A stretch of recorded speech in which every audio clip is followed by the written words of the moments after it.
All right. We are on phenomenology.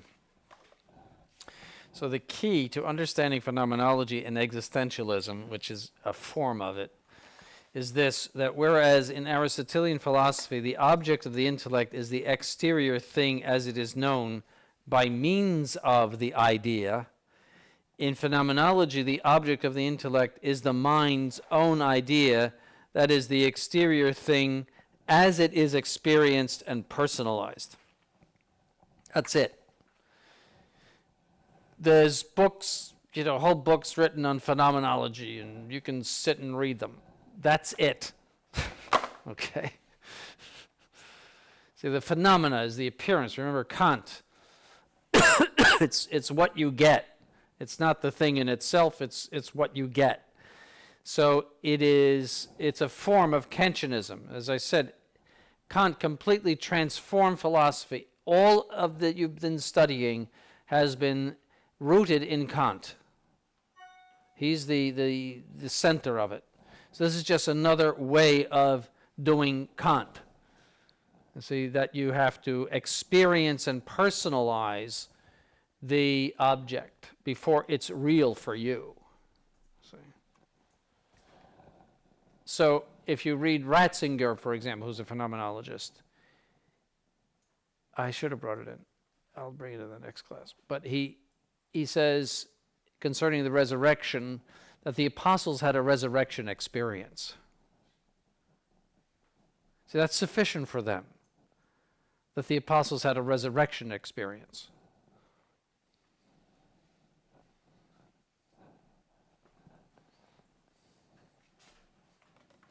But then he reassured us that he thought that the tomb was empty.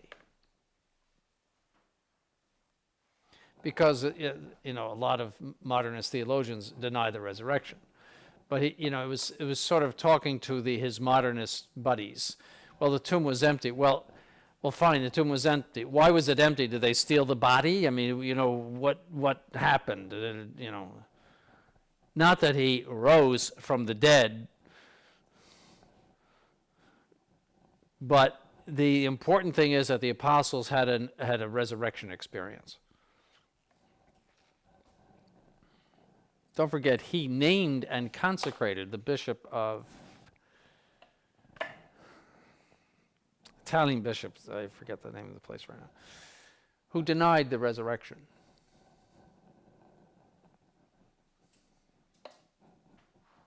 This is the Mr. Conservative. All right. The Thomists commonly call this conceptualism. That is, where the object of your intellect is not the thing outside or the essence of the thing outside,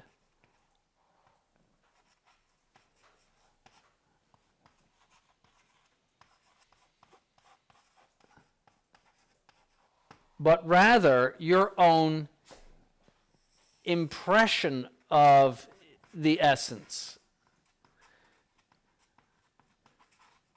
See, the Thomists would say, yes, you know this before you know this. But this is only a quo. In other words, that by which you know this. You don't stop here any more than you stop at a mirror image. You know that a mirror image is only an image, or that you stop with a photograph, as if the photograph were the object itself. The impression is made to know this. You get to the exterior thing. That's Thomism. That's scholastic philosophy in general. Aristotelianism. All right? Whereas conceptualism means that you stop here. This is the object. So that means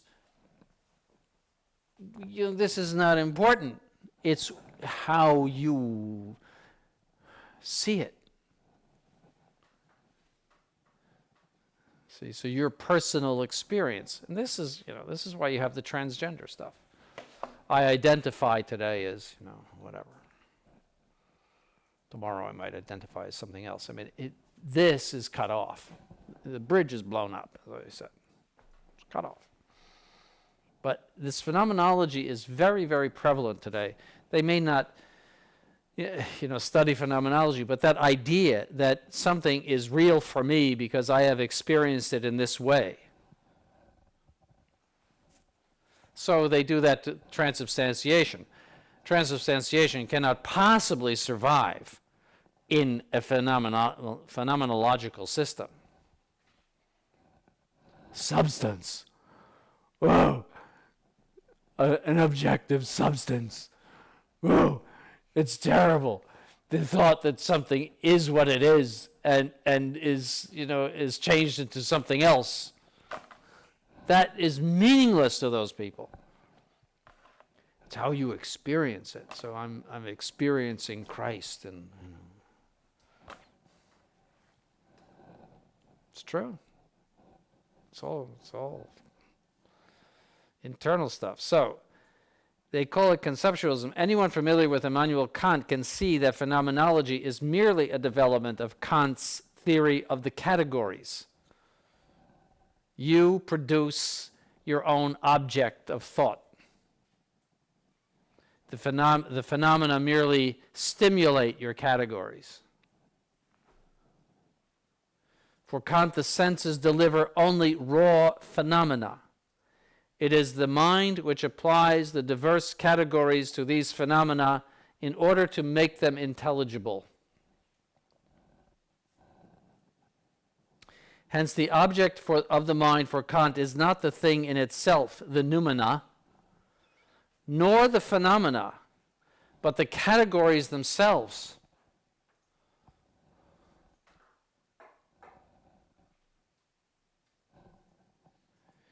Kant's doctrine, taken to its logical conclusion, is phenomenology or existentialism. Existentialism is just another form of phenomenology.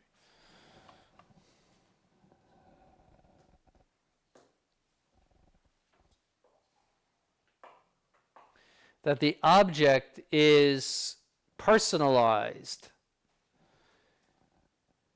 and is from you. That the outside object producing phenomena is merely a stimulant for your production of ideas.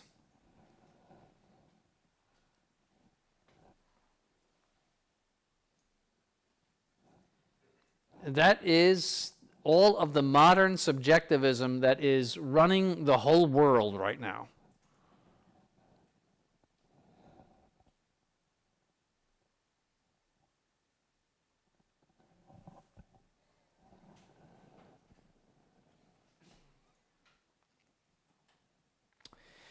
It should be noted here that the only difference between phenomenology and existentialism is one of scope. Phenomenology properly refers to the theory of knowledge. Existentialism is the term for the general philosophy of accentuating human experience and individualism. So existentialism is not very theoretical. It's a philosophy of life, but it is phenomenological in its basis, and that is, my experience is this. You see, existentialism is against essentialism. What is essentialism? St. Thomas and Aristotle. Essences. Oh, an essence. That's something defined. It's the enemy. It's the monster. The essence. It's what is real. You see, existentialism. What is real for me? That's all it is. It's a philosophy of life. It is anti-intellectual, really, existentialism. You'll see if you read Sartre or Camus or all those people. It's all philosophy of life. That is always a sign of decadence in philosophy when it comes down to basically self-help and how to live. It's a sign of decadence. Stoicism is where it abandons an explanation of nature and the universe. and just, getting through life. Epicureanism, have as much fun as you can and then die. Hedonism, same thing.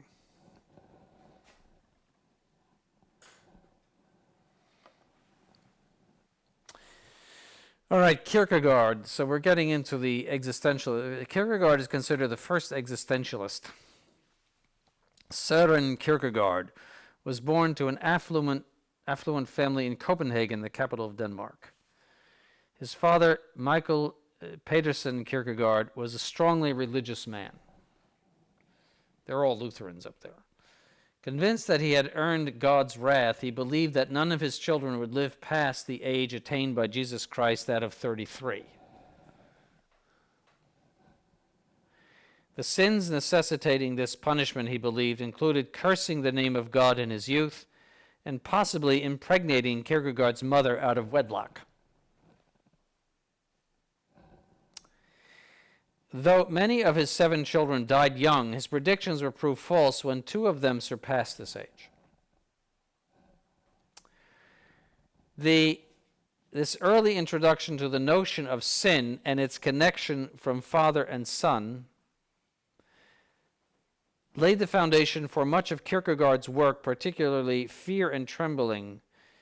Kierkegaard's mother, Anne Sørensdatter Lund Kierkegaard, is not directly referred to in his books, although she too affected his later writings. Despite his father's occasional religious melancholy, Kierkegaard and his father shared a close bond. Kierkegaard learned to explore the realm of his imagination through a series of exercises and games they played together. So that's a little biography of him. Kierkegaard's father died on August 9th, 1838, at the age of 82, which is very old for that time. Before his death, he asked Søren to become a pastor, a Lutheran pastor. Søren was deeply influenced by his father's religious experience and life and felt obligated to fulfill his wish.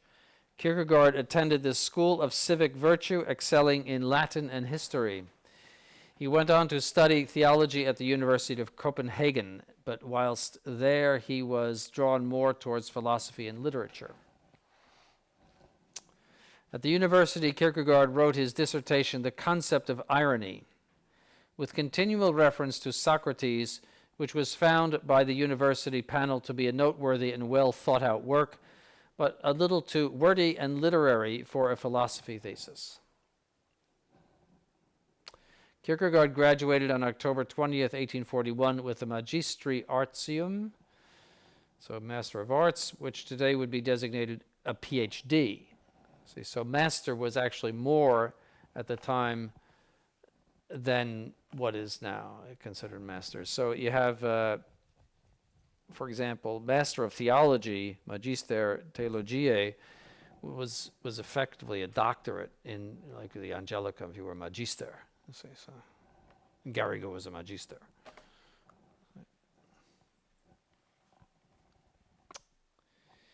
With his family's inheritance, Kierkegaard was able to fund his education, his living, and several publications of his early works. His philosophy was a reaction to Hegelianism. He is considered the remote founder of existentialism because of his accentuation of the personal experience and of the importance of the individual. See, so it's anti-philosophy in that sense. They say a philosophy, but it's anti. You see, Hegel is everything's the idea. It's pantheism. We're all whirling around in this zeitgeist like a big hurricane, and it's going wherever it wants to go, and we have no control over ourselves, etc. That's Hegel. See, and Kierkegaard is totally against that. Now look at his dates, 1813. So he is a contemporary of Hegel, and all of that philosophy that is stirring up in Germany. This is the Hegelian time. So 1841. It's like everybody's going crazy with Hegel.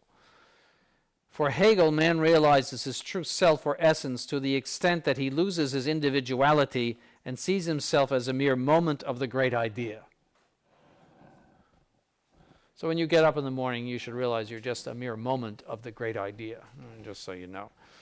All right? It's like a flash of the great idea. You're just all part of it, just this whirling thing, Kierkegaard reacts vigorously to this doctrine. Existence for Kierkegaard means to realize yourself by means of a free choice between alternatives through self-commitment.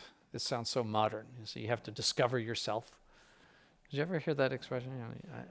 I've discovered myself. What a stupid thing to say. I mean, here you're with yourself 24 hours a day. You haven't figured who you are?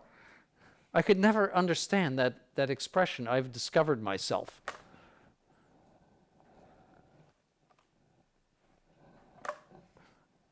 You realize yourself. To exist means to become more and more individual and less the member of a group. It means to transcend universality in favor of individuality. So it goes back to Parmenides and Heraclitus, the one and the many. That has always been the opposition in philosophy, and Aristotle managed to solve the problem, but people fall back into one of the others. Hegel, everything is one. See, Kierkegaard, everything is individual.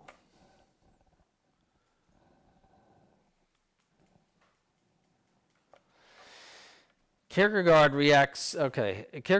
is the first existentialist because he emphasizes the need for man to take heed of his concrete conditions of life rather than the speculations of philosophy.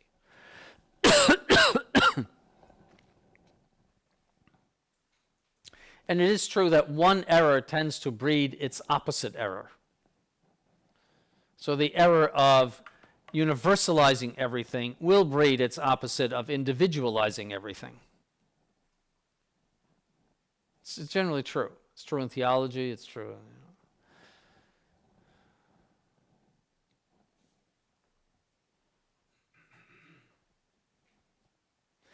Kierkegaard says that there comes a point in everyone's life in which he realizes that he cannot live up to the universal moral law. So you know.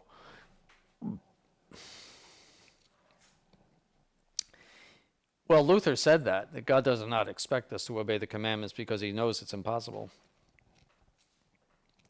It is then that he must make a leap of faith, as he calls it. He's the originator of that idea, a leap of faith. That is, this blind leap. You don't know why you believe in God or why you're accepting religion, but you just jump.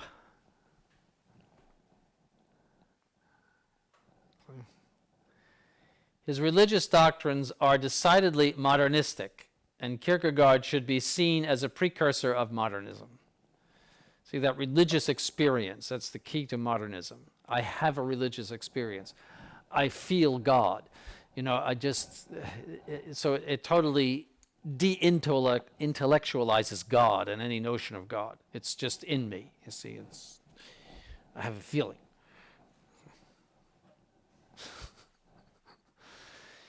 Copleston, do you know who Copleston is, by the way? Copleston is a Jesuit who wrote a history of philosophy. It's in our library. It's good. A little wordy and sometimes hard to understand. Of course, he's talking about some pretty idiotic people, but he goes right from the Greeks all the way through to this modern period. It's a big work. It's a good reference work if you want to know about what these people taught, but it's slightly, I would call it slightly disorganized, and I'm not real happy with it. The best history of philosophy is Cardinal Gonzalez, because he always criticizes it according to Thomist principles. So you see the contrast. He goes right after it. And so that's in Spanish and French. I've never seen it in English. It should be translated into English. It's a wonderful work. It's in the library, Cardinal Gonzalez. OP, as always. Always look for those letters after the name. So Copleston says of Kierkegaard, to affirm one's relationship to God, the personal and transcendent absolute, is to affirm oneself as spirit. By relating itself to its own self and by willing to be itself, the self is grounded transparently in the power which constituted it, and this formula is the definition of faith. It's a quote from Kierkegaard. So you affirm self and as spirit. Okay, that's your faith.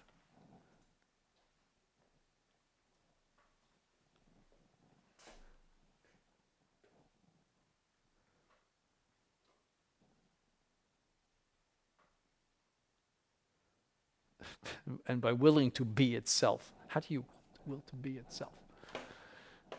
What else are you going to will? To be something else? I mean, this is really sick. It's all just sick stuff. Every man is, as it were, a mixture of the finite and the infinite. This is typical of modernism. Considered precisely as finite, he is separated from God, alienated from him, which is not true. Considered as infinite, man is not indeed God, but he is a movement. A movement towards God, the movement of the Spirit. So he has this innate openness to God. You see, that's modernism.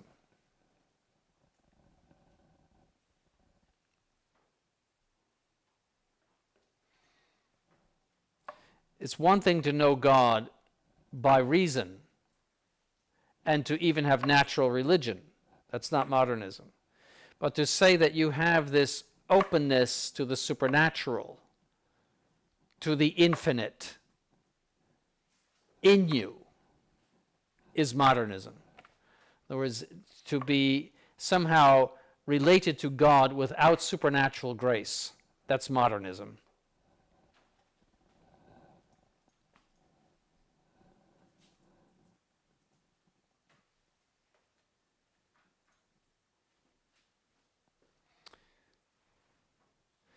And the man who appropriates and affirms his relationship to God in faith becomes what he really is, the individual before God. That means nothing. That's just stupidity. He becomes what he really is.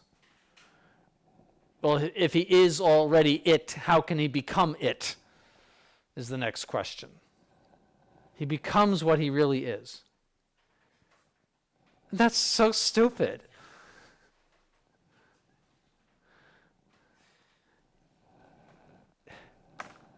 It's like the cat becomes what it really is.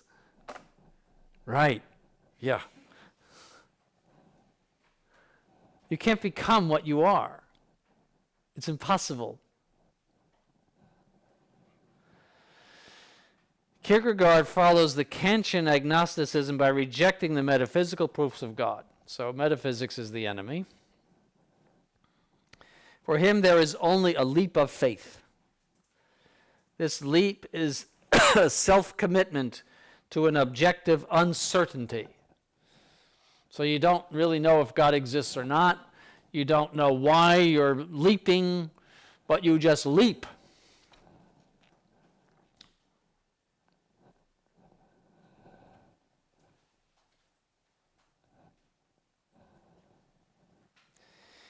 God is beyond the reach of speculative philosophy. He says. So again, this is pre-modernism because it divorces philosophy and reason from religion. So you're going to get in the rational, in the modernist, and this is in Pascendi, you have the rationalist side, so they destroy anything that is supernatural in the Gospels or in the sacred scripture. it's all nonsense, it's all fairy tales. That's the rationalist. So in other words, reason is totally divorced from faith.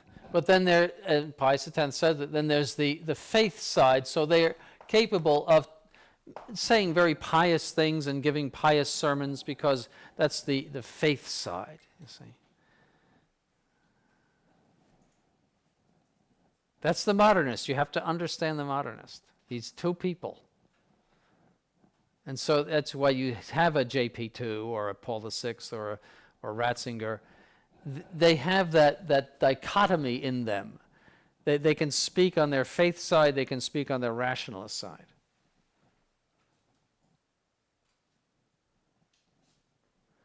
Faith and reason have nothing to do one with the other. It's two different worlds altogether. And what is true for faith may not be true for reason, and vice versa. They have two standards of truth, two rulers, two ways of measuring.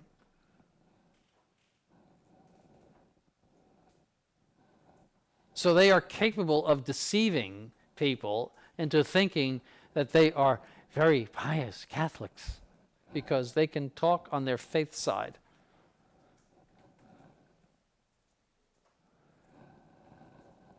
And it's true on their faith side. You see, it's all true in that faith category. But then they have their rationalist side.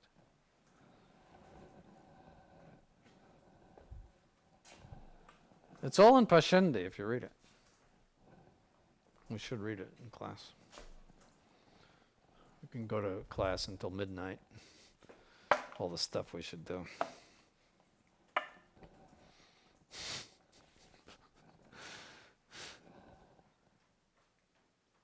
So Kierkegaard it's the beginning. Don't forget, at this time also you have Schleiermacher running around. Schleiermacher is the real first modernist. He's a Protestant.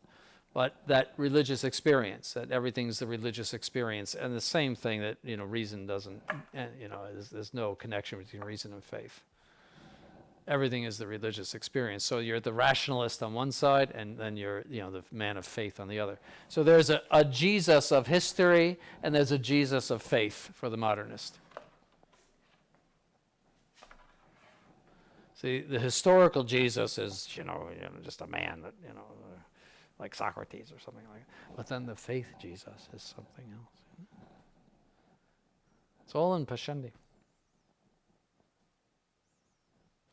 And so it is it's diabolical because they are capable of presenting themselves as Catholics, even though down deep they don't believe a word of it.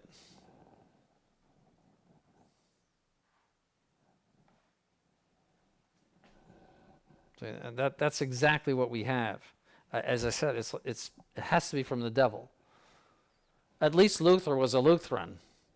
At least Calvin was a Calvinist, and all of the other heretics were open about their heresies. This is a subterfuge. It's a deceit.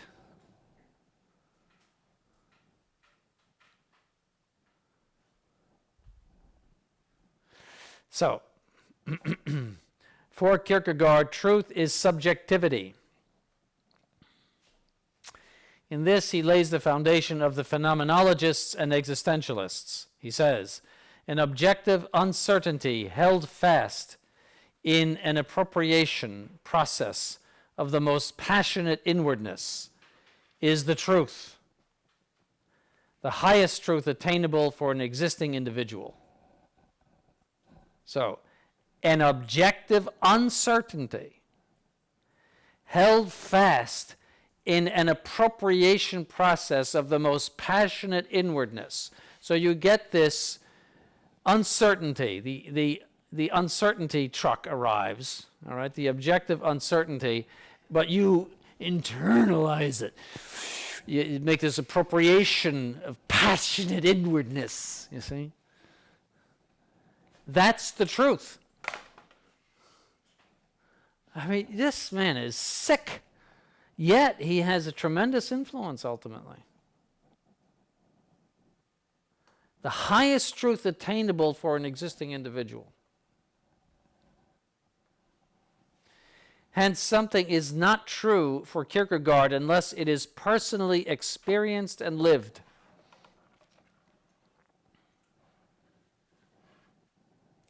Speculative truths are dead. This is the essence of phenomenology and existentialism. It has to be lived. It's Blondel as well.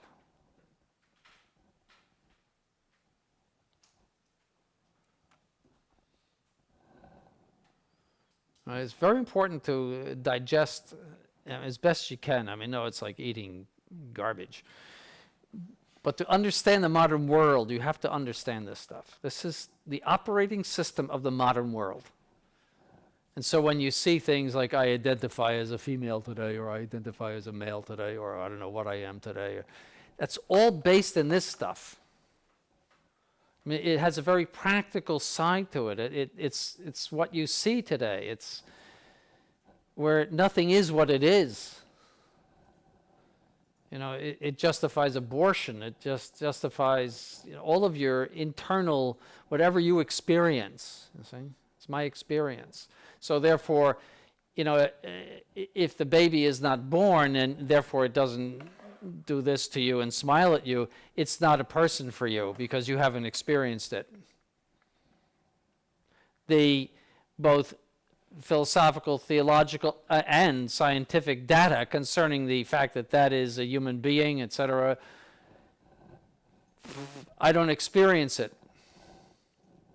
It's not real for me. See? So you're thinking, well, you know, there's all this data, all of this evidence that this is something that should not be aborted because it belongs to God, it's, you know, the beginning of human life, etc. All of these things, those are the dead speculative truths because you haven't lived it.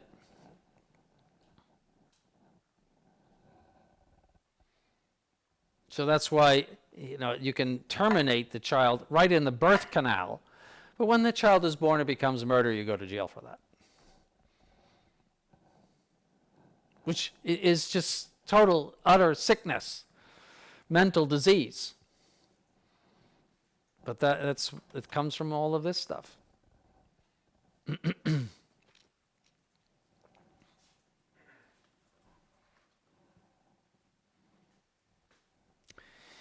So Copleston says this: to illustrate his use of the concept of existence, Kierkegaard employs the following analogy. A man sits in a cart and holds the reins, but the horse goes along its accustomed path without any active control of the driver, who may be asleep. Another man actively guides and directs his horse. In one sense, both men can be said to be drivers. In another sense, it is only the second man who can be said to be driving. In an analogous manner, the man who drifts with the crowd, who merges himself in the anonymous one, can be said to exist in one sense of the term, though in another sense he cannot be said to exist.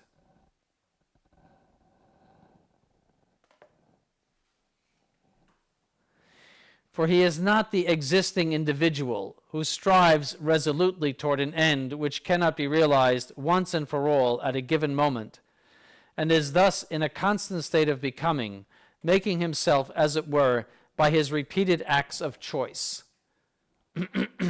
So you're an individual, you're a Mensch, as they would say in German. If you're making, you know, you're becoming, you're making these choices in life, you know, so you're becoming. Again, the man who contents himself with the role of spectator of the world and of life and transmutes everything into a dialectic of abstract concepts, I think we would fall into that category, exists indeed in one sense but not in another. For he wishes to understand everything and commits himself to nothing. What an idiot. What kind of idiot would say that? What a stupid thing to say. The existing individual, however, is the actor rather than the spectator. He commits himself and so gives form and direction to his life. He exists toward an end for which he actively strives by choosing this and rejecting that. In other words, the term existence has with Kierkegaard more or less the same sense as the term authentic existence as used by some modern existentialist philosophers.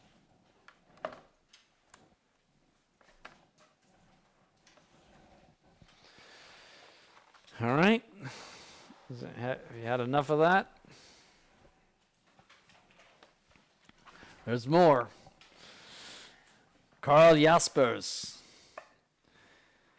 1883 to 1969. He lived a long time. There he is. Was born in Oldenburg in 1883 to a mother from a local farming community and a jurist father. Notice that most of these modern philosophers, with the exception of Descartes and some of the philosophes of France, who were not really philosophers, they were just, are Protestant. Most of this is coming out of Protestant countries. Almost all of it. And particularly Germany. But a lot of it comes out of England too. Herbert Spencer and a few others.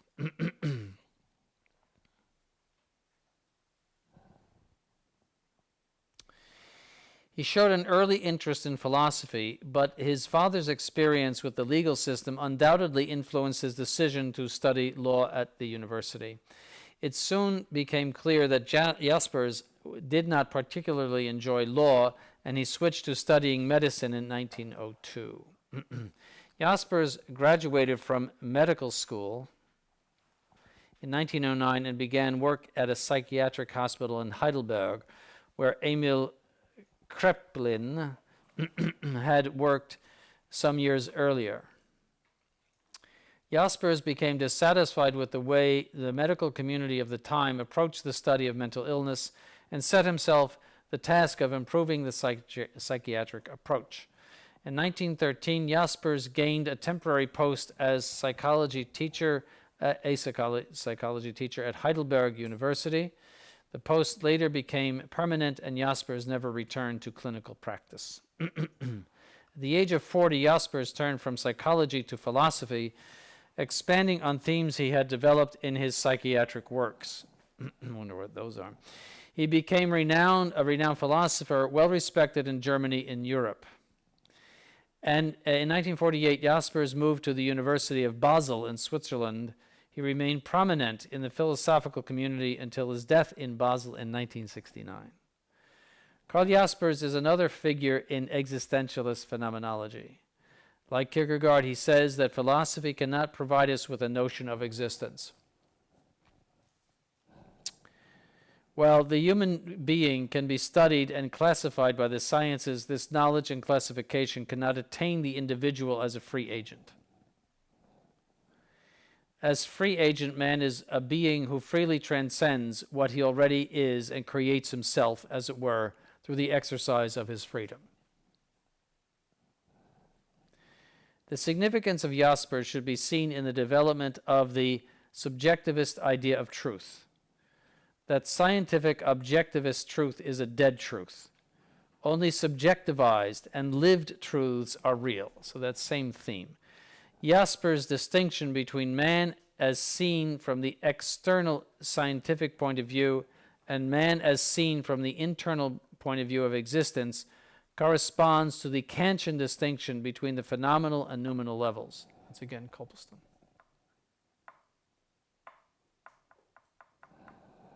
Goes back to Kant.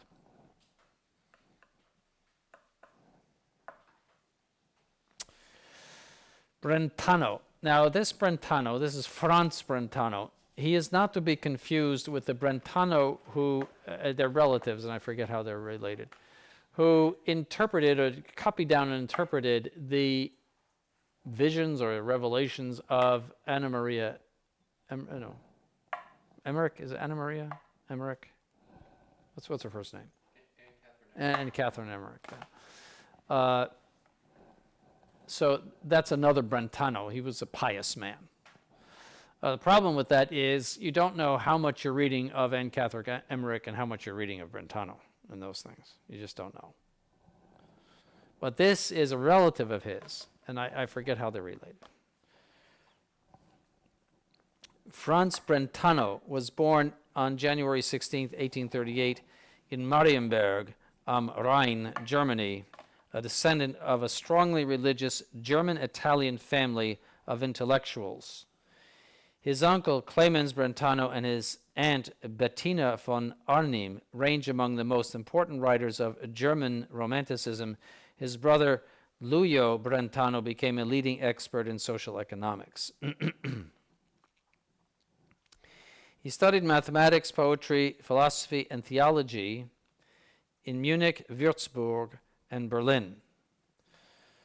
Already at high school, he became acquainted with scholasticism, so he's Catholic, his Catholic family.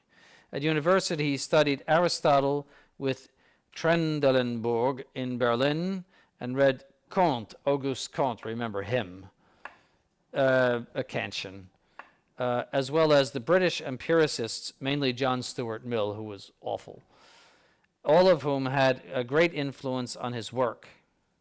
Brentano received his PhD in 1862 with his thesis on the several senses of being in Aristotle. After graduation, Brentano prepared to take his vows. He was ordained a Catholic priest in 1864. Nevertheless, he continued his academic career at the University of Würzburg, where he presented his Habilitationsschrift in the Psychology of Aristotle in 1867. Despite reservations in the faculty against his priesthood, he eventually became full professor in 1873. During this period, however, Brentano, that's German Empire by then, so that's all under Bismarck. He's in full swing in the Kulturkampf at that point. So being Catholic in the German Empire was not well seen. During this period, however, Brentano struggled more and more with the official doctrine of the Catholic Church, especially with the dogma of papal infallibility, that's 1870, promulgated at the First Vatican Council in 1870. Shortly after his promotion at the University of Würzburg, Brentano withdrew from the priesthood and from his position as professor. All right, so he's a liberal. I say the old Catholic movement, which was headed by Dellinger, who was also a priest and an intellectual, were liberals.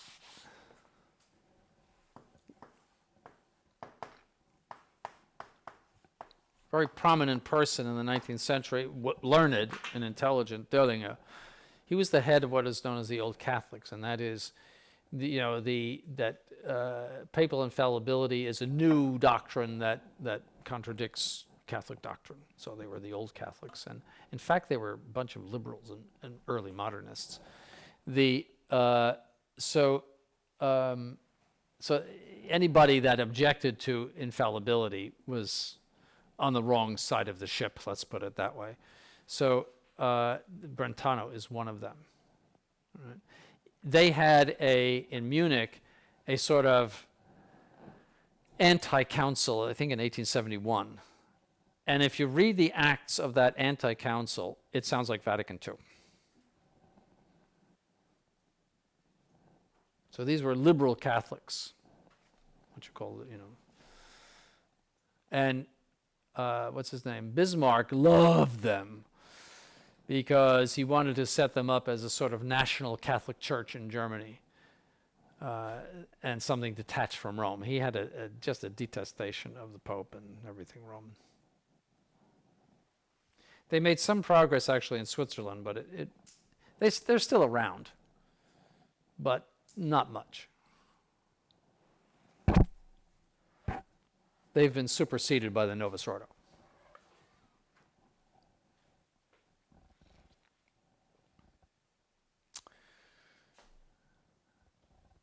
After his habilitation, which is some sort of degree or grade in Germany. Brentano had started to work on a large-scale work on the foundations of psychology, which he entitled Psychology from an Empirical Standpoint. The first volume was published in 1874. A second volume, The Classification of Mental Phenomena, followed in 1911, and fragments of the third volume, Sensory and Noetic Consciousness, were published posthumously, that means after he died, by Oscar Krauss in 1928. Shortly after the publication of the first volume, Brentano took a job as a full professor at the University of Vienna, where he continued a successful teaching career. During his tenure in Vienna, Brentano, who was very critical towards his own writing, no longer wrote books but turned instead to publish various lectures. The topics range from The Genius and a series of papers on historiography to The Origin of the Knowledge of Right and Wrong, in which Brentano laid out his views on ethics. The latter was Brentano's first book to be translated into English. The translation was published in 1902. In 1880, Brentano planned to get married to Ida von Lieben. He had to face, however, that the laws of the Austro-Hungarian Empire at the time did not allow for a wedding of someone who had been ordained priest. Obviously. Brentano thus gave up his Austrian citizenship, which meant that he also had to give up his position at the University of Vienna. He moved temporarily to Saxony, where he finally married. When he came back a few months later, the Austrian authorities did not reassign him to his position. Brentano became a Privatdozent, a private teacher, a status that allowed him to go on teaching without receiving any salary, though. For several years, he tried in vain to get his position back. In 1895, after the death of his first wife, he left Austria.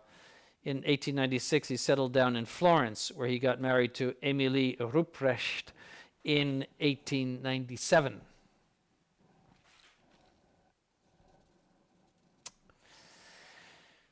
Brentano has often been described as an extraordinarily charismatic teacher. Throughout his life, he influenced a great number of students, many of whom became important philosophers and psychologists in their own rights, such as Edmund Husserl, Alexius Meinong, Christian von Ehrenfels, Anton Marti, Karl Stumpf, Kazimir Twardowski, as well as Sigmund Freud. That's quite a litany of all the wrong people, let's put it that way. All right.